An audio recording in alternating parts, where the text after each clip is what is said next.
যে নরেন্দ্র মোদীজি গত কলকাতাতে মেট্রোর উদ্বোধনে বাংলার হিত গৌরব, বাংলার শিল্পায়ন, বাংলার শিক্ষা সংস্কৃতি তার পুনরুদ্ধার করার জন্য, পরিবর্তনের সংকল্প নেওয়ার জন্য আপনাদের কাছে আবেদন করেছেন।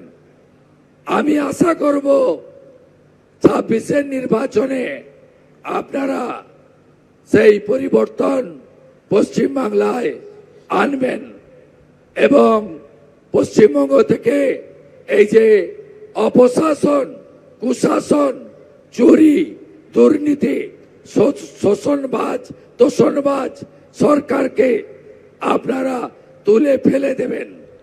আমি নরেন্দ্র মোদীজিকে ধন্যবাদ দেব, যারা বাংলাদেশ থেকে ধর্ম রক্ষা করার জন্য আজকে ভারতবর্ষে নদিয়া জেলাতে বা বনগাঁ এলাকাতে এসেছেন। তাদের জন্য তিনি নাগরিকত্ব দেওয়ার আইন এনেছেন। এই তৃণমূল, তার নেত্রী মমতা ব্যানার্জি এই সিএ এর বিরোধিতা করেছিল। সিএ কে ক্যাকা ছিছি এই মমতা ব্যানার্জি বলেছিল।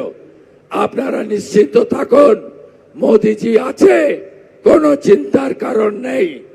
মোদিজি গ্যারেন্টার, শরণার্থীদের জন্য নরেন্দ্র মোদী সবচেয়ে বড় গ্যারেন্টার।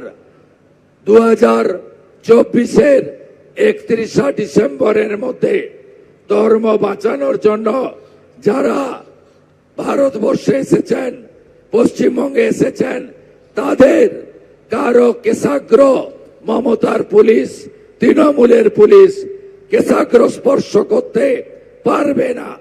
আপনাদের কাছে পিয়ার ঠাকুরের যে স্বপ্ন, যে লড়াই যিনি পূরণ করেছেন, তার নাম নরেন্দ্র মোদীজি।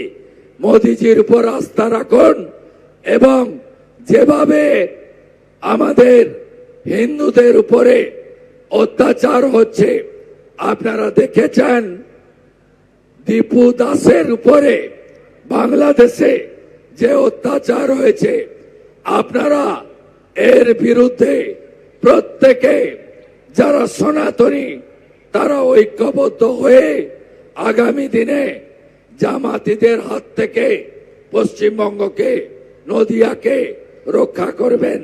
এই আবেদন আপনাদের কাছে আমি করতে চাই। আমরা শ্রমিকদা বক্তব্য রাখবেন, তারপরে আমাদের যশস্বী প্রধানমন্ত্রী নরেন্দ্র মোদীর আওয়াজ, তার বক্তব্য আপনাদের প্রত্যেকের কাছে পৌঁছাবে। আমি নদিয়া জেলাতে প্রায় আসি, আগামী দিনেও আপনাদের সঙ্গে প্রত্যেকটি জায়গায় দেখা হবে। সবাই একসঙ্গে বলুন, বাঁচতে চাই, বাঁচতে চাই, বাঁচতে চাই, বাঁচতে চাই।